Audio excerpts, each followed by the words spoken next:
For this video, we are going to talk about loneliness.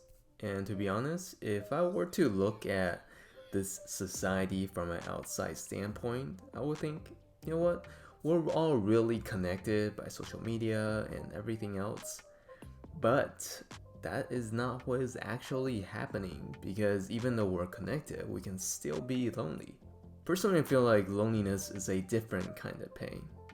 It's very unique.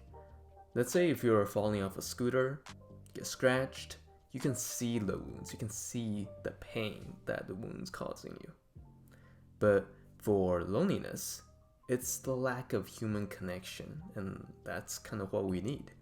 So, in a sense, this type of pain, it's not really visible, and it's very different. I also think that as human beings, one of the toughest things to experience for us is the fact that we feel like no one cares about us, or we're on the outside, and we're not someone that really matters. Because if you don't matter, you're like the extra person, the one that people always forget, people that don't really notice your existence. It's like you were never here.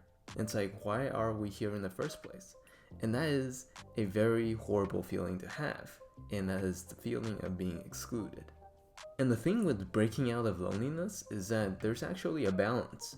You need a balance between that independent self that you can basically survive without other people, but at the same time, you also need that communal aspect where you're with people, and that is one of your supports to be able to be mentally and emotionally healthy.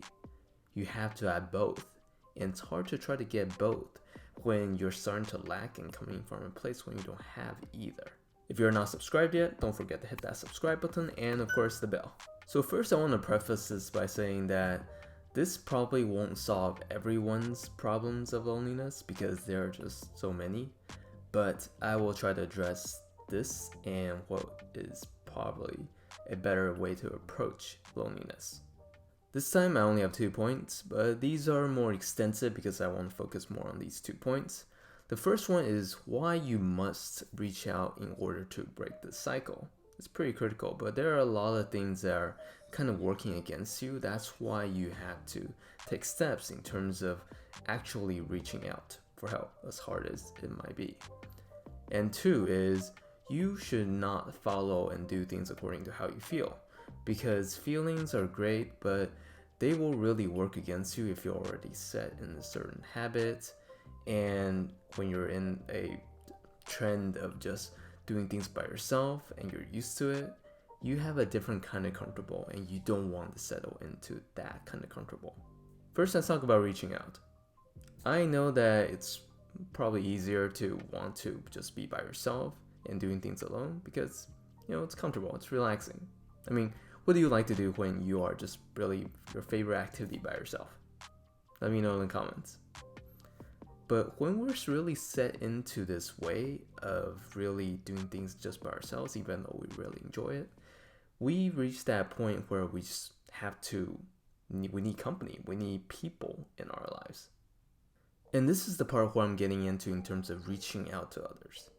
And I'm actually not telling you to reach out to get friendships, but you're actually reaching out to individuals to seek out help to get yourself better in how to produce these friendships.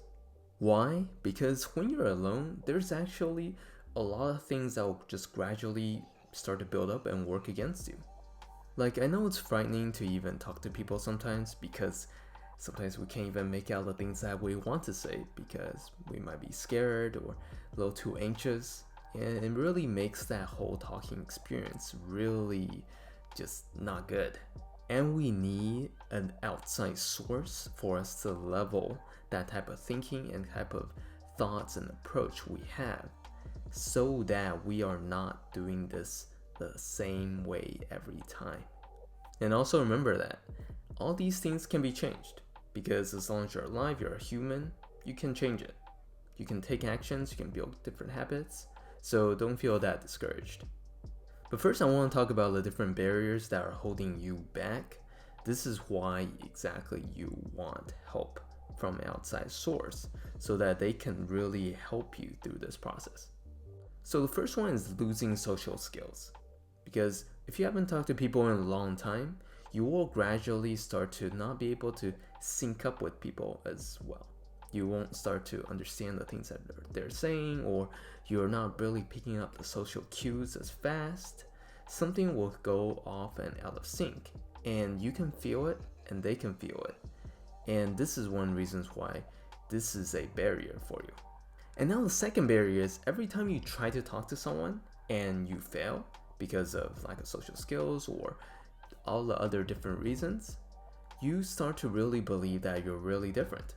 Because every time you fail, it reinforces that belief, and it makes you start to really believe that maybe you aren't really born to be part of this group. And that becomes another barrier that you have to break through in order to go back into community. Now the third barrier is when you really start to believe that you're not like others, you start to really internalize and feel that there's something wrong with you, and that you can't really show your real self to other people. And that really prevents you from really actually getting anywhere close to people. Or whenever they get too close, you push them away because you don't feel like the real you will be accepted. When you have all these things working against you, it's really tiring and hard to kind of break out of this loneliness cycle. Because it's kind of like you're by yourself and you're trying to reach up and hold up this huge rock just by yourself. Can you do it? Yeah, I think it's possible. I think you can always do something by yourself. But it will be much, much easier to have someone that's assisting you along the way to help you break through this so that you actually know the right path and have accountability, and at the same time be able to have the guidance and understand that you're doing the right things. This is why, if you heard me say this before, is my number one recommendation is always like a counselor or a therapist, because they're pretty much trained for circumstances like this. They study psychology and they get into this field so that they can help people sort out their thoughts and really go deep, and sometimes into traumas, into abuses, so that you can really work through them and be able to grow and come back stronger. With that being said, are there good therapists and bad therapists? Yeah, of course. So pick wisely. However, I also know that it's hard enough to even schedule an appointment with a therapist sometimes, because just making that phone call, it's super anxious, and it might not be something that you're ready to do right this moment. So really go at your own pace, but don't wait around forever. Take action, take steps, because you don't want to spend 5-10 years waiting around and you have precious time just wasting away when you can be taking action, as much as you might feel that fear. And one of the other ways that you can try is find people that understands your mentality, but they're not in that cycle. So they're able to help you and break out of that cycle, and at the same time be able to help you level your thoughts and your thinking process. Because if we said something dumb by mistake, it doesn't mean that the whole world is going to end. But sometimes we do need people to tell us that, so that our negative thoughts aren't spinning out of control. You can do this through form, online, to give yourself a little privacy. But one thing to take note of is that you start to become the people that you hang around with. So if you are around this community way too much, and you're just looking for ways to make yourself feel good, to kind of rely and depend on them, your situation won't really change as much, because your tendency is to really drawn to this community and to become part of them. And this might not always help your situation, because you're trying to become more independent. And if you're really, really not prepared to do any of these things, just practice and start with yourself. Start with talking back to the negative thoughts that are in your mind right now. And the key thing here is, when I say talking back, it actually means don't resist the thoughts. Just brush it off. If the voice inside of your head is saying stuff like, hey, no one will like the real you, just tell it, oh, okay, that's nice. And then just brush it off and then just keep on doing what you're doing. Like the best way to deal with the negative voices in your mind is just ignore it. Like downplay its significance, because the more you react to it, the more you're feeding it energy, and the more that the thoughts will spin out of cycle, and then you're just letting it take over. Best way, cut it off, ignore it, move on. Be like, oh, that's cool, and then just do what you need to do. And one other thing that I see people doing, which is, I don't think it's really helpful, you can try if you want, is they're trying to find accountability with people that are just like them. Because the mindset is basically, oh, I'm a lonely person, I just need to find another lonely person, and we can be friends, and everything works out, right? No, because there's a reason why both of you are lonely in the first place. And I'm not saying this in a bad way, but when you have two individuals both struggling with the same things and feeling like a potential burden to others, the fallout rate for that relationship is very, very high, because you'll reach to a point where both sides might be like, oh, am I just bothering or annoying the other person? And then the relationship will just fall, because that's the natural tendency, and that is the natural threshold of reaching out that you'll be doing. So this kind of relationship I really don't see working. You can try if you want to, but I just don't see it. And this really leads to my second point of, you really have to push yourself to change. And you can't do this if you're following how you feel all the time. So feelings are great, nothing wrong with feelings, but you shouldn't really let feelings guide your life or your emotions.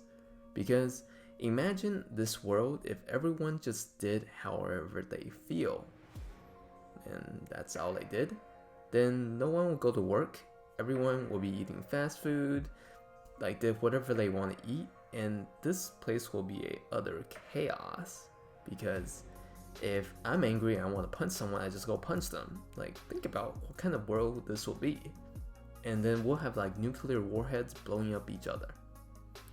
That is why you should not let how you feel dictate your life. Because feelings are part of you, but they're not the essential part of you that you're using to make good decisions. Now let's bring this back into being alone and how to establish friendships in this way, and not really following how you feel. Because when we're really trying to reach out and begin this whole process, there's this huge amount of fear that we are facing, because we're afraid of people judging us, we're afraid of people laughing at us, or us just potentially not being accepted by the people around us. And when we feel that fear, we stop, we freeze, and that's the end. We see that wall and we're like, we can't break through this. However, I want you to really look at this and see that this is actually a good thing, because you feel fear when you are challenging yourself. If you're always doing the things that you're comfortable doing, then you'll never feel fear. So fear is really just an indicator that you're stepping into something that you're uncomfortable in, and it's perfectly normal. Fear exists for a reason, and this is the emotion that are just trying to hold you back. But if you understand how it works, then you'll be able to grow much faster. And one of the things that you really don't want to do is wait until you feel perfectly comfortable talking with others, then start to talk to other people. Because if you're waiting around until you feel comfortable, you might be waiting 5, 10 years, or you're finding the right person to talk to, but that won't really work, because you have just wasted 5, 10 years of your precious time, and we all know that time does not turn back. And waiting until that perfect moment, it might never happen. So here we really have to really work with that barrier of fear and emotion, so that you can get through this much faster without having to sit around and wait until the emotions are ready. I want you to think of fear as something that will help you become more brave. If there is no fear, there is no courage. Everyone that you see that's really courageous has gone through fear, because if that person wasn't afraid of anything in the first place, then that wouldn't really be courage. So right now, if you're facing the most immense amount of fear when you're trying to talk to people right now, you actually have the opportunity to be your bravest self. You'll have the opportunity right now to do that because you're facing so much fear. And it doesn't really matter how big or small a task is, it matters that you are facing this fear and you are becoming braver, more bold, more courageous in this time, right now. And understand that other people might not always care and they might not always see what you're trying to do, but don't worry about that, because right now your focus is really learning to be a braver version of you, taking that step and be able to step out there and be able to do things that you had not done before. And this is the first step to change.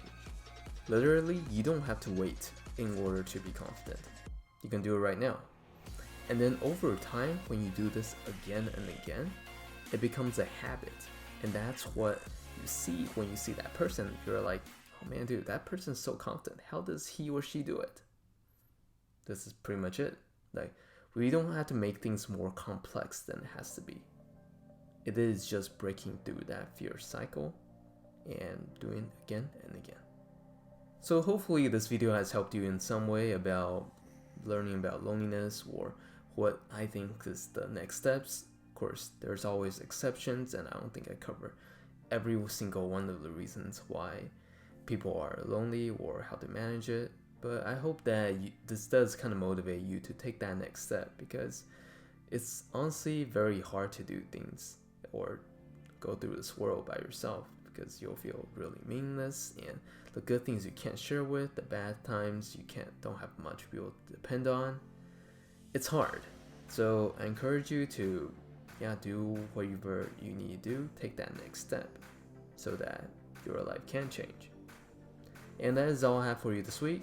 If you like this video, like, share, comment. You can tell me what's going on. That's it. See ya.